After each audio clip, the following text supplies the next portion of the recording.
जय हिंद। आज की इस वीडियो में हम लोग जानेंगे प्रश्न संख्या 71 मैथ का ऑब्जेक्टिव का। तो प्रश्न संख्या 71 है 10 90 माइनस ए बराबर क्या होगा। तो आपको फॉर्मूला पता होगा कि 10 90 माइनस ए पूछा है हमसे। तो आपको पता होगा कि 10 90 माइनस ए बराबर होता है कितना, कॉट ए। ठीक है, तो इसका आंसर हो जाएगा कॉट ए।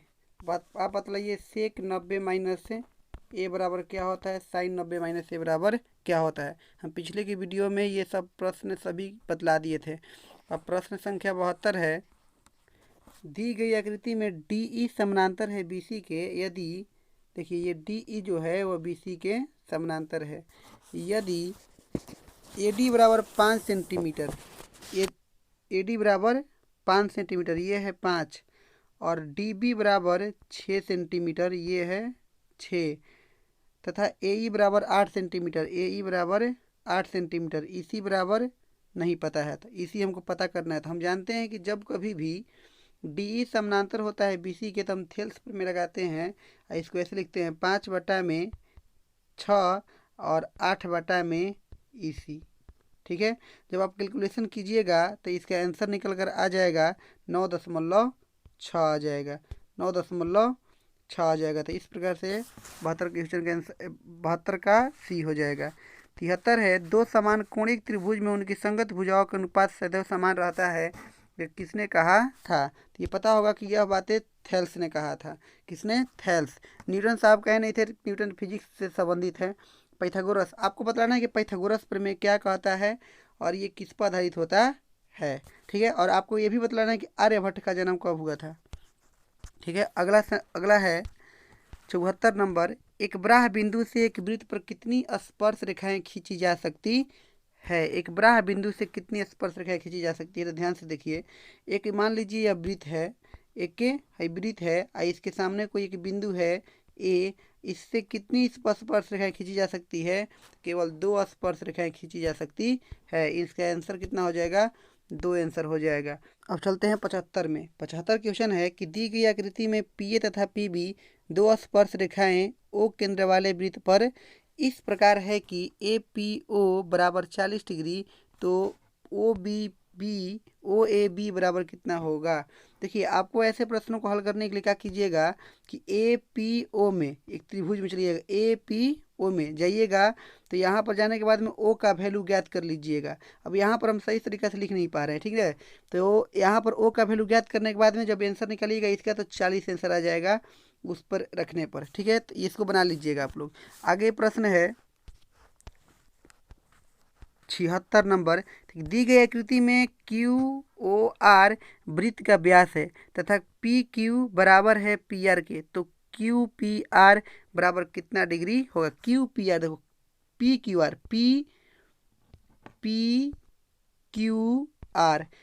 यहाँ पर देखिए एक बात याद रखिएगा कि केंद्र ये है ओ, केंद्र ओ है, केंद्र पर जितना डिग्री कोण बनता है उसका अधवा उसके परिधि में बनता है दीर्घवृत्त के परिधि पर। तो यहाँ पर 180 डिग्री कोण बना है तो ऊपर में बच गया कितना, 90।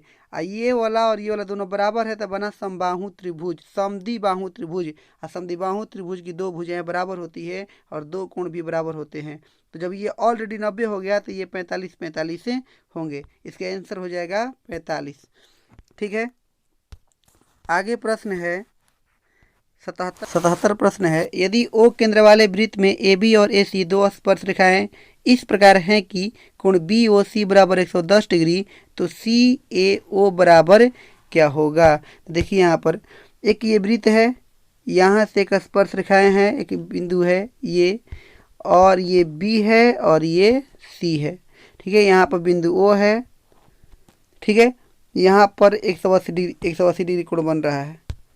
इस प्रकार से आप बनाइएगा तो इसका आंसर निकल कर आएगा 35। हम यहाँ पर अच्छे से ड्राइंग नहीं कर पा रहे हैं क्योंकि हम उंगली से कर रहे हैं। ठीक है ना, तो ये इसका आंसर 35 निकल कर आएगा। अब अगला प्रश्न है आपका 77 78, बिंदु टी से किसी वृत्त की स्पर्श रेखा की लंबाई 12 सेंटीमीटर है और केंद्र से टी की दूरी 13 सेंटीमीटर है, तब वृत्त की त्रिज्याएं क्या होगी। देखिए आप क्या कीजिएगा, एक वृत्त है, ये टी बिंदु है, क्या है, टी बिंदु है। ठीक है। टिप से किसी वृत्त की स्पर्श रेखा की लंबाई ये है 12 सेंटीमीटर, तो वृत्त की स्पर्श रेखा होगी 12 सेंटीमीटर, तो 12 सेंटीमीटर नीचे हो जाएगा।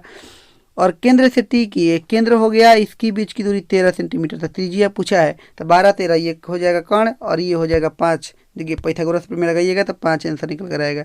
5 कहाँ है, तो डी ऑप्शन में है, ऑप्शन नंबर डी हो जाएगा। 68 हो गया। 69 दी गई आकृति में ओ वृत्त का केंद्र है तथा पी क्यू पी आर बराबर 60 डिग्री, तो ओ क्यू आर बराबर क्या होगा। अभी ऊपर हम बतलाए हैं कि जो केंद्र पर बना कोण परिधि पर बने कोण का क्या होता है, दोगुना होता है। मतलब कि ये अगर ये का होता है आधा होता है यहाँ पर, तो देखिए यहाँ पर पी क्यू पी आर यहाँ पर 60 डिग्री बन रहा है, तो वो यहाँ पर कितना डिग्री बन जाएगा, 120 डिग्री का बन जाएगा। इसके इसीलिए इसका आंसर हो जाएगा 120 डिग्री। अगला प्रश्न है, आंकड़े 15 20 84 29 41 45 60 65 का परिसर क्या होगा। देखिए परिसर बराबर क्या होता है कि परिसर बराबर होता है उच्च सीमा माइनस से निम्न सीमा, तो उच्च सीमा माइनस से निम्न सीमा। तो उच्च सीमा क्या है, तो देखिएगा तो उच्च सीमा है इसमें 84 है, कितना है 84, और निम्न सीमा है सबसे कम कौन है 15 है। घटाइएगा तो कितना होगा, 14 में से 5 जाएगा 9 और 7 में से गया 6, तो कितना आंसर आ गया 69। कितना आ गया 69। तो इस प्रकार से हम 10 प्रश्न कर चुके हैं। अगले वीडियो में हम लोग 10 प्रश्न करेंगे, हमारे साथ जुड़े रहिए, हम पूरे अच्छे से इस प्रश्न को करा देंगे। ठीक है। कुछ प्रॉब्लम्स हो रहे हैं अभी इसमें, क्योंकि उंगली से लिखना और कलम से लिखने में अंतर होता है। मोबाइल के स्क्रीन पर लिखना अलग बात है, बोर्ड पे लिखना अलग बात है। तो हम कोशिश कर रहे हैं कि बोर्ड पे जल्दी हम आएँ। ठीक है। तो आज का क्लास इतना ही तक, फिर मिलेंगे कल।